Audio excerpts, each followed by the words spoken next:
Bonjour à tous, bienvenue à ce 188e épisode des Lunchs du Club d'investisseurs immobiliers du Québec. Yvan Cournoyer en compagnie de Jean-Philippe Claude aujourd'hui pour répondre à vos questions de tout ordre. Donc, on est en route vers le 200e épisode. On file bientôt vers cette grande étape, en fait. Donc, merci d'être là. On est très heureux de redonner à la communauté encore de l'information pertinente. Donc, 100% qualité, 100% gratuit pour tout le monde. Salut Jean-Philippe. Salut Yvan, ça va? Ça va de mieux en mieux, toi? Yes, sir. Yes, sir. Yes, comment ça va la prise en charge de ce parc immobilier? Ça va-tu bien, la prise en charge des... Ouais, ça va bien quand même, ouais. Surtout mon partenaire Nicolas, sa conjointe, le Magali, là, ça rénove, parce qu'on avait une certaine vacances qui étaient déjà là. Fait que là, on y va. Là, on va bientôt produire les avis, les avis de renouvellement. Le temps a été généreux cette année. On prépare ça aussi. Fait que c'est un bon timing parce que ça nous a enrichi quand même, on va le dire, de quelques millions de dollars. Fait que, on est là-dedans. Voilà. Exact. Fait que le partner, lui, il rénove, puis toi, tu fais du ski pendant ce temps-là. Mettons. On va travailler fort en amont aussi. C'est ça, exactement. Exact. À chacun son tour. Excellent. Hey, merci d'être là, JP. Donc, merci à tous d'être là. Et ça, c'est rendu possible grâce à une équipe. En fait, il y a Sandra Leduc-Thibault qui travaille à la coordination de tout ça. Notre ami Mehdi qui est à la régie, qu'on remercie également. Et Eric au marketing qui fait une job merveilleuse pour qu'on soit vu le plus possible. Donc, merci à toute l'équipe. Félicitations. Comme je disais tantôt, aujourd'hui, c'est un QR de général, en fait, sur des questions d'ordre général. Ça peut être de la recherche, de l'analyse du marché, ça peut être des offres d'achat, ça peut être, en fait, ce qui vous vient en tête. On va tenter d'y répondre du mieux qu'on peut. Si vous me permettez, je vais y aller avec peut-être un petit tour de table. On jasait en régie, là. J'aime bien le parallèle en plus parce qu'on a commencé les lunchs immobiliers dans un cadre de bouleversement. Ouais, bouleversement, merci. De bouleversement. Puis là, on a un autre bouleversement qui est en train de se positionner avec la guerre des tarifs. Puis j'étais curieux un peu à savoir au niveau de l'immobilier quel impact ça allait avoir. Et là, je ne suis pas expert en économie. Mon Facebook est rempli tout d'un coup d'économistes. Là. Tout le monde a son petit grain de sel. Je vais y aller vraiment de façon globale sur l'immobilier. C'est quoi les impacts? Puis, j'ai été demandé aussi à l'intelligence artificielle. Vous savez que je suis un fervent de l'intelligence artificielle. Fait que j'étais allé étudier un peu cette question-là.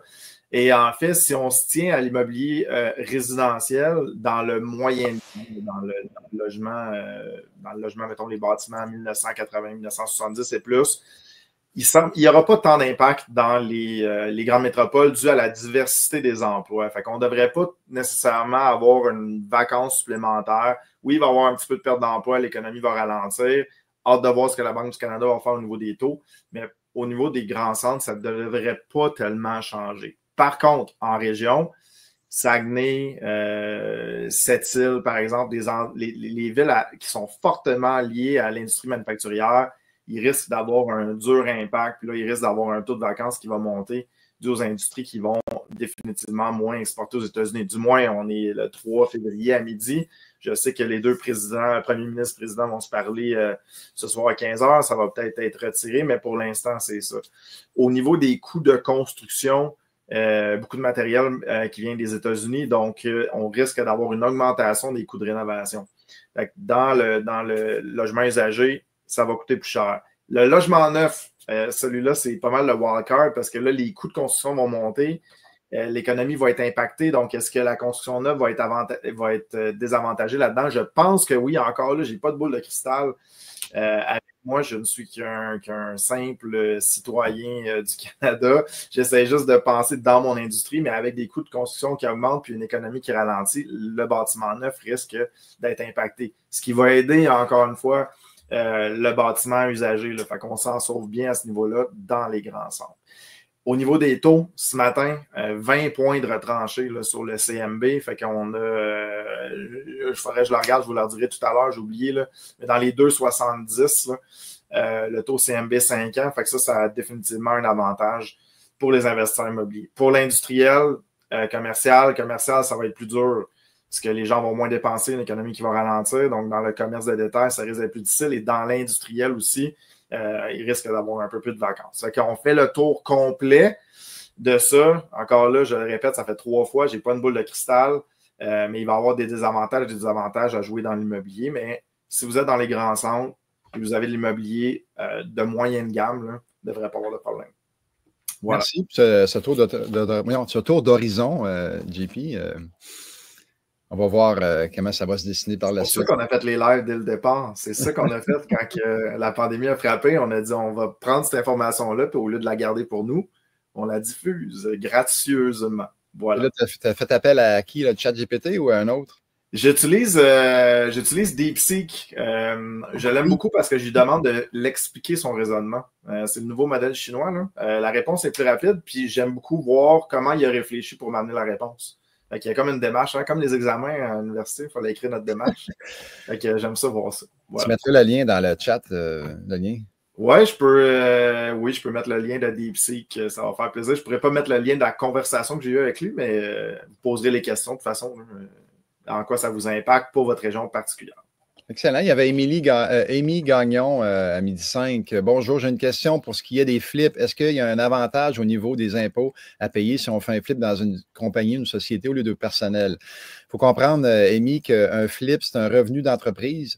Donc, même si on l'a acheté à notre nom personnel ou au nom d'une société, la nature de la transaction demeure un revenu d'entreprise et ça va être taxé différemment si c'est compagnie ou si c'est personnel. Si c'est personnel, ça va se rajouter par-dessus tes revenus actuels et selon ton niveau de revenu, ben, tu vas avoir un taux d'imposition qui va être plus élevé. Plus que tu as de revenus, plus que le taux d'imposition est élevé. Contrairement à une société où ce que le taux va être fixe, il va être fixe jusqu'à 500 000, mais disons qu'on va rester en bas de 500 000 pour les flips. Donc, je pense que c'est 20,6 le taux d'imposition, si ma mémoire est fidèle. Donc, la compagnie, la société paye 20,6 d'impôts. Et là, par contre, si tu décides de sortir l'argent de la société pour la mettre dans tes mains, ben là, tu vas avoir une imposition qui va se rajouter par-dessus ton 20,6 et tu risques d'arriver au même niveau, peut-être même un petit peu plus élevé que si tu l'aurais fait à ton nom personnel. Donc, et voilà, c'est les grandes lignes. En fait, là, je ne suis pas fiscaliste. Notre ami Richard Damour pourrait peut-être préciser davantage, mais bref, il y a des économies à faire si tu le fais dans une société, tant que l'argent demeure là. Donc, et voilà. Super. Pierre-Gabriel, tout de suite, il va? Je ne sais pas. Pierre-Gabriel, qu'est-ce qu'il y a, lui? Vas-y. Je ne sais pas, elle est apparue. Je pensais que tu voulais la prendre. Excuse-moi. Non, je ne sais pas. Elle n'a même pas lu. Je vais y aller avec une autre. Elle a juste enchaîné tout de suite après, c'est pour ça. Okay. Hyper simple, j'ai été vraiment rapide. Là. En fait, CMB, là, ça tient pour Commercial Mortgage Bonds ou Canadian. En fait, je l'ai dit en plus dans l'autre. J'oublie tout le temps, on dirait que ma mémoire n'est jamais capable d'enregistrer. Canadian ou Commercial Mortgage Bond, là, vous me corrigerez dans le chat, je m'excuse. Les obligations hypothécaires du Canada, fait que ça doit être Canadian Mortgage Bonds. C'est le taux à laquelle s'échangent les prêts assurés par la SCHL, Chris. Donc, c'est là-dessus, le marché des capitaux s'échange les dettes. C'est ça qui va déterminer la plupart du temps le taux d'intérêt qu'on paye. Donc, on paye ce taux-là plus le profit de la banque là, qui s'appelle un spread. C'est 2,78, j'ai vérifié tout à l'heure.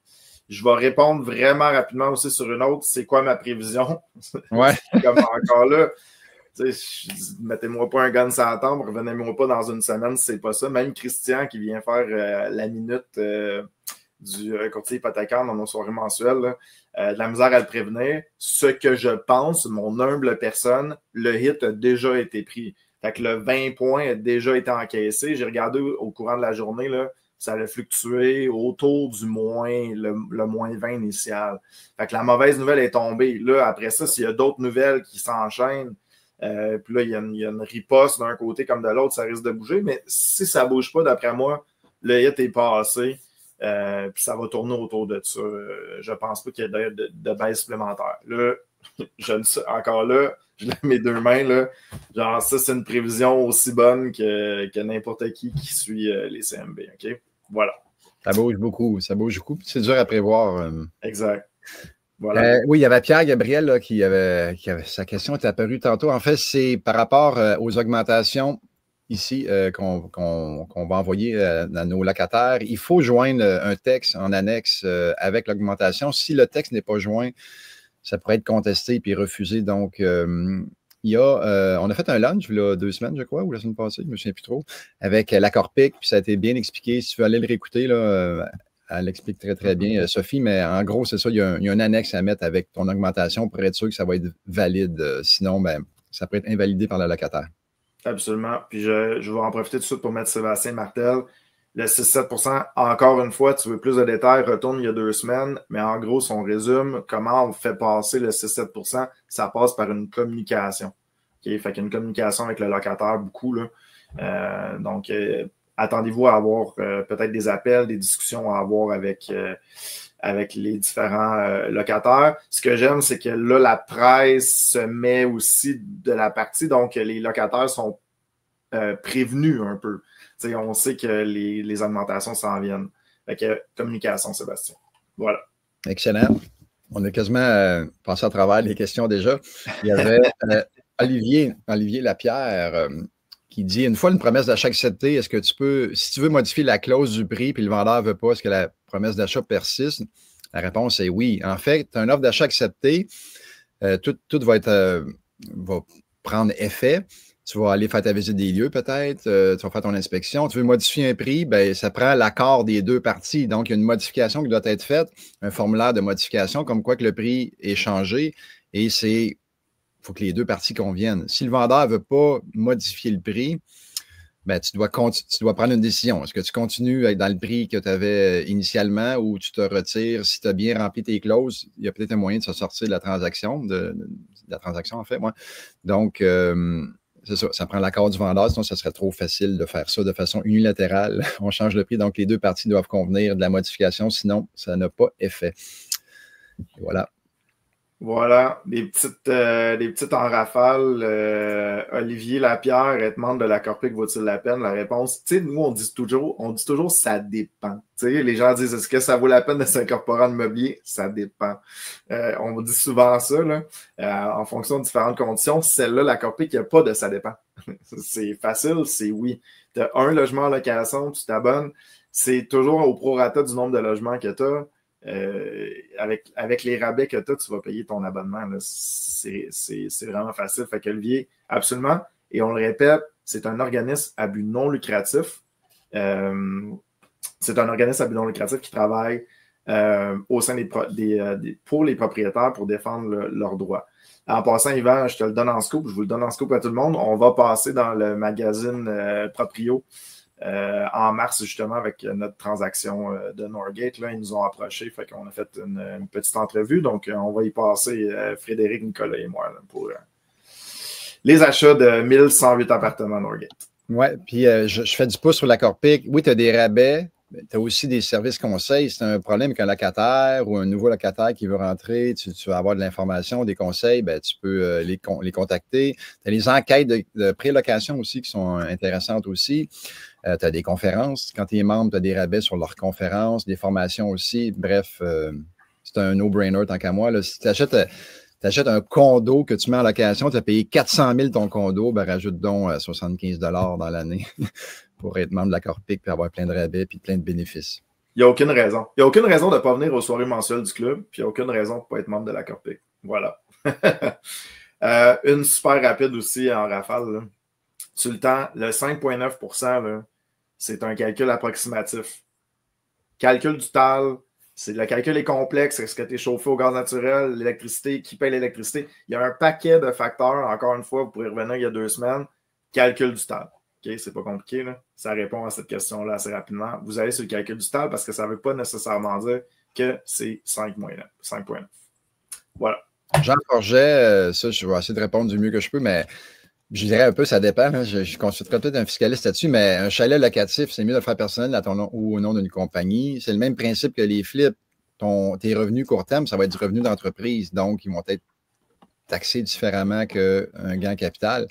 Donc, dans cette optique-là, j'aurais tendance à le mettre dans une société pour justement avoir un taux d'imposition plus bas que ton nom personnel. Donc, même principe que les flips, logiquement, mais il y a peut-être d'autres facteurs à considérer. Là, le financement, hein. Financer une maison avec une compagnie, des fois. Là. Ouais, mais là, tu peux avoir une contre-lettre. Tu peux l'acheter à ton nom personnel avec une contre-lettre qui vient dire qu'il était au nom de ta compagnie finalement. Fait qu'au financement, tu as quand même ton 5 % peut-être de propriétaire occupant. mais fiscalement parlant, c'est ta compagnie qui le détient. Donc là, c'est pour ça que je dis, on fait appel peut-être à un fiscaliste parce qu'il y a des petites stratégies ou des bonnes stratégies qu'on peut utiliser avec l'article 1451 du Code civil du Québec, 1452 du Code civil du Québec, les contre-lettres. Donc, des mécanismes qui sont légaux, qui sont prévus au Code civil du Québec, qui peuvent nous aider pour le financement et pour payer moins d'impôts. On le répète, hein? Contre-lettres, mécanique de prête-nom, c'est légal. Il faut juste que ça soit d'une bonne façon. Vous avez juste à taper prête-nom, gouvernement du Québec. Vous allez voir, là. Je me suis déjà pas ostiné, je dirais pas ostiné, mais argumenté avec un journaliste qui m'appelait qui disait que les prête-noms, c'était illégal. Là, j'y ai réexpliqué. J'ai dit tape, prête-nom, gouvernement du Québec. Fait que 1451, 1452, comme tu l'as dit, Yvan, c'est prévu à notre bon vieux Code civil. Moi, j'aime toujours demander quand quelqu'un me dit c'est illégal, tu sais, c'est quoi, selon quel article de loi que c'est illégal? J'aimerais ça que tu me dises. Ben, je sais pas, là, j'ai entendu dire que, tu sais, c'est souvent parce qu'ils sont ignorants un peu de la chose, ben, ça rend. Puis aussi, dans sa mauvaise presse, aussi, les prête-noms, là, tu sais, Commission Charbonneau et tout ça, ça a été fait tout croche, mais bon, le mécanisme n'est pas illégal en soi. Excellent. Je te laisserai Bernard. Bernard, puis je vais peut-être bonifier, contester une évaluation d'un immeuble. Je l'adore, Bernard, cette question-là, parce que c'est une question que c'est un piège que je me suis fait avoir quand j'étais jeune. Malheureusement, Bernard, là, on parle d'élévation par la banque, on ne parle pas de la ville, là, parce que la ville, ça s'en vient, là, les rôles, il y a certaines villes qui ont changé de rôle triennal. Par la banque, ça va être vraiment difficile, parce que là, ils ont un document dans leurs mains qui stipule la valeur de la propriété. Donc là, tu vas falloir que tu battes ce document-là. Extrêmement difficile. Je ne dis pas impossible, Bernard, mais je dis que ça va être vraiment difficile. Donc, ce que je donne en truc dans le coaching, puis gardez-le, puis ça vaut comme tous les lunchs immobiliers combinés, si jamais vous êtes capable, mais vous rentrez votre propre rapport d'évaluation agréée. Je sais que dans le Plex, là, 4 logements et moins, là, 5 logements et moins, ça va être extrêmement difficile de le faire, mais 6 logements et plus, là, la banque va dire non, on va envoyer notre évaluateur. Non. Vous avez votre évaluateur, puis tu lui demandes, avez-vous la liste des évaluateurs agréés qui sont approuvés par votre banque? Ils ont tous une liste. Puis là, les gens vont dire, oui, mais non. Oui, vous pouvez toujours le pousser. J'ai aucune banque encore que je n'ai pas réussi à pousser mon évaluateur agréé tant qu'il était listé comme autorisé par la banque. Le rapport, il faut qu'il soit adressé au nom de la banque. S'il est adressé à votre nom, il va y avoir ce qu'on appelle une lettre de confort qui va être émise. Et la lettre de confort va permettre à la banque d'utiliser le rapport. Pourquoi qu'on fait ça? Parce que tu es en contrôle de l'information qui est envoyée à la banque. Tu reçois, moi je demande toujours de recevoir le rapport avant de l'envoyer à la banque. J'ai fait une vérification des chiffres parce qu'une fois qu'il est dans les mains de la banque, c'est presque terminé. Là. Le banquier qui reçoit, ouais, mais pourquoi que tu m'amènes une autre évaluation quand que j'avais déjà celle-là? Fait que tu contrôles ton information, tu te l'envoies, tu choisis ton évaluateur. Ça vaut vraiment là, hyper cher. Moi, je m'étais fait couper 100 000 de valeur sur mon rapport d'évaluation agréé par l'évaluateur de la banque. Il me l'avait dit verbalement au téléphone, puis après ça, il a envoyé le rapport à la banque avec une valeur moindre. Pourquoi il fait ça? Il se protège tout simplement. Parce que si la banque reprend le bâtiment et il n'est pas capable de vendre au prix de l'évaluateur agréé, il y aurait possiblement un recours. L'évaluateur agréé a écrasé la valeur pour que j'aille mon financement, mais là, j'étais pris avec ce rapport-là qui me nuisait pour le futur. Puis en ayant un rapport avant qu'il soit envoyé à la banque, tu peux un peu challenger quand même l'évaluateur sur le taux de capitalisation, sur les comparables qu'il a pris. Pourquoi tu n'as pas pris ce comparable-là? Il me semble qu'il fait du sens. Ah, je ne l'ai pas pris pour telle raison. Donc, on peut discuter un peu avec l'évaluateur avant que ça soit envoyé officiellement à la banque. Et voilà. Voilà. T'en avais-tu d'autres, Yvan? Ben, il y a Danny qui me faisait rire comme question. Là, parce que moi, j'entends Jean-Philippe depuis ça doit faire 3 ans, je pense, 3-4 ans, qui me dit ah, là, j'arrête d'acheter. Là, je prends un break. Là. Mais à chaque fois que je la recroise un mois plus tard, il y a tout un autre immeuble dans le collimateur. Fait que là, il demande Danny, c'est quoi ton objectif? Vas-tu prendre un break ou tu vas continuer à acheter des centaines de portes? On devrait partir un nouveau club On devrait prendre un nouveau club des AA, les acheteurs anonymes. J'en ferai partie. Danny, c'est vraiment une bonne question. Puis on a eu la réflexion avec Nicolas. En fait, c'est le fun. Ça nous cause aussi un problème, un beau problème. Un défi, oui. C'est-à-dire qu'à partir de maintenant, j'ai dit à Nicolas, j'ai dit n'importe quoi qu'il faut qu'on achète, il faut au minimum que ça représente 10% de notre parc.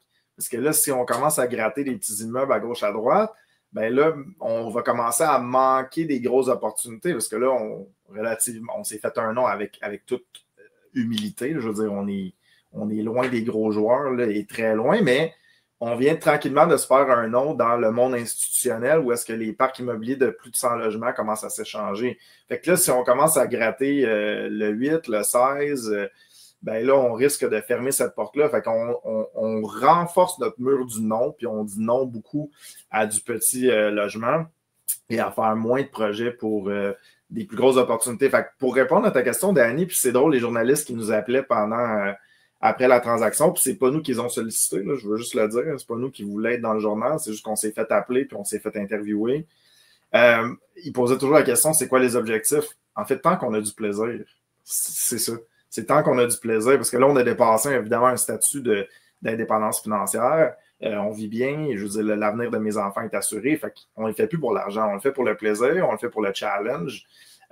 Puis, il faut se garder une certaine composante de business puis dire si ça ne représente pas 10% de notre parc maintenant ou il ne touche pas. C'est une bonne question, Danny, parce qu'on y a vraiment réfléchi plus loin. Fait c'est pour ça qu'on a sorti Fred de sa tanière aussi un petit peu. Là. Fred, qui était plus en mode retraite, ben, c'était de faire un deal où est-ce qu'on a eu du fun avec des chums ou est-ce qu'on avait un bon challenge. Voilà. Fait que ça répond à ta question. C'est une bonne question, Danny. Parfait. Les gens se sont réveillés. Là. On a plein de petites questions. Je peux en faire. Moi, j'aime ça des rafales parce qu'on les batte assez rapidement. Là. Je peux y aller avec. Voyons, je les avais mes étoilés. On ne peut pas choisir son évaluateur pour un triplex. Tu peux, ça va être tough. Sam. Voilà. Ça répond à la question. Hein? C'est des questions en rafale. Moi, j'aime ça. Tu peux, mais ça va être difficile. Tout ce qui est Plex, là, souvent, ils ont des mécaniques, là, ils ont des logiciels aussi, ils ont l'intelligence artificielle qui vont déterminer les valeurs souvent. Fait que des fois, tu n'en as même pas besoin. En fait, puis si c'est assuré CHL, des fois, c'est Émilie qui fait le calcul. Puis... Voilà, exact. Ensuite, il y avait une question, j'ai de la misère à la retrouver, mais j'avais une question sur est-ce qu'on paye les frais de. Est-ce que c'est nous qui payons les frais de courtage dans le 5 logements et plus? Oui, dans le financement commercial, c'est l'acheteur. Ou quand vous refinancez, vous payez les frais du banquier ou du courtier. Hein? Vous allez payer dans les deux cas. Le banquier ou le courtier, j'aime ça dire que vous êtes dans le monde des grands garçons et des grandes filles. Que c'est rendu à vous de payer les frais, tandis que dans le Plex, c'est la banque qui assume ces frais-là. Fait que ça en était une de plus. Mais attends, moi, j'ai une question pour toi, par exemple. T'as-tu déjà vécu ça, toi, de contester des taxes de mutation? Contester un rôle d'évaluation de la première année, oui, mais taxes de mutation, t'as-tu contesté ça, Adam? On est là-dedans actuellement avec Norgate, c'est drôle, hein? OK.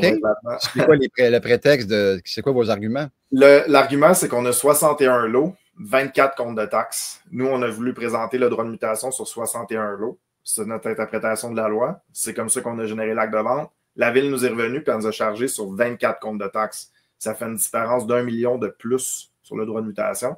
Fait qu'on est en train de regarder, justement avec la Ville qu'est-ce qu'on peut faire avec ça. Dans ce cas-là, je comprends que c'est un argument de compte de taxes et de quantité, mais sinon, tu n'as rien qu'un compte de taxes. Mettons, quelqu'un achète un 24 logements, il y a un compte. Tu ne peux rien faire. Tu peux contester ça. Il n'y a rien. Le droit de mutation, ça fait partie. Il faut digérer la pilule, c'est comme ça. Contester les taxes, Yvan, il y avait plein de questions là-dessus. Je la remettrai. Les arguments pour, contre, comment on fait ça, je te la laisserai. En fait, il faut comprendre que le rôle d'évaluation, il sort là, mais c'est pour des propriétés qui ont été évaluées genre au mois de juin, juillet de voilà un an et demi. Là. Puis ça représente aussi le marché des années précédentes. Donc, c'est vraiment un gros décalage entre la valeur là et ce que c'était à l'époque. Et donc, tes arguments, en fait, ça dépend de quel genre d'immeuble, mais un immeuble à revenu, il faudrait que tu démontres en fait qu'à ce moment-là, quelques années, tes revenus n'étaient pas aussi élevés que le marché, tes dépenses étaient plus hautes aussi, donc la valeur de ton immeuble était plus basse par le fait même. Donc, s'il y a une démonstration à faire de revenus puis de dépenses décalées dans le temps, là, genre 2-3 ans en arrière. Là. Sinon, peut-être tu pourrais évoquer que l'immeuble, il y a une mauvaise réputation, puis il était dur à louer, fait que tu avais beaucoup de vacances, fait que ton immeuble valait moins cher à ce moment-là, ou il était en moins bon état physique que les autres, mais dans les immeubles à revenus, l'état physique n'a pas un gros impact nécessairement sur la valeur.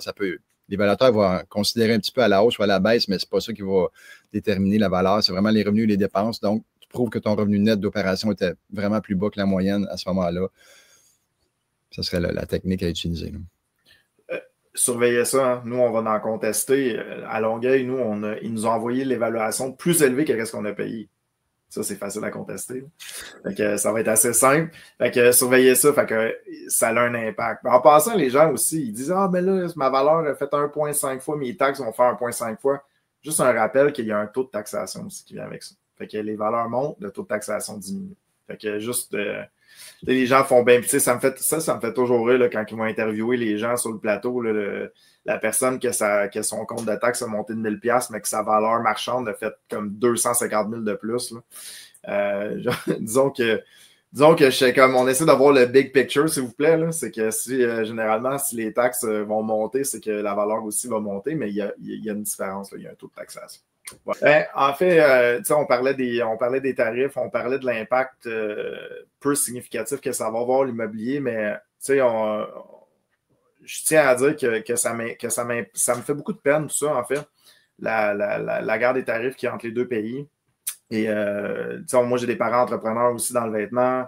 Mes parents ont une compagnie de vêtements, achètent des États-Unis. Là, on va se retrouver avec des tarifs supplémentaires. Puis je trouve ça vraiment dommage. Puis en fait, j'utilise la petite tribune de ces gens. Si vous êtes en train d'écouter les lives, jusque-là, en plus, c'est que vous êtes probablement une personne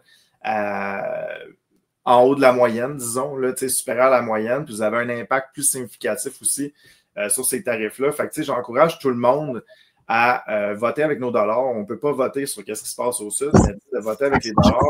On voit plein de choses sur l'épicerie. C'est super, mais je pense d'y aller plus profond que ça aussi. C'est d'y aller, est-ce que vous avez un portefeuille d'actions?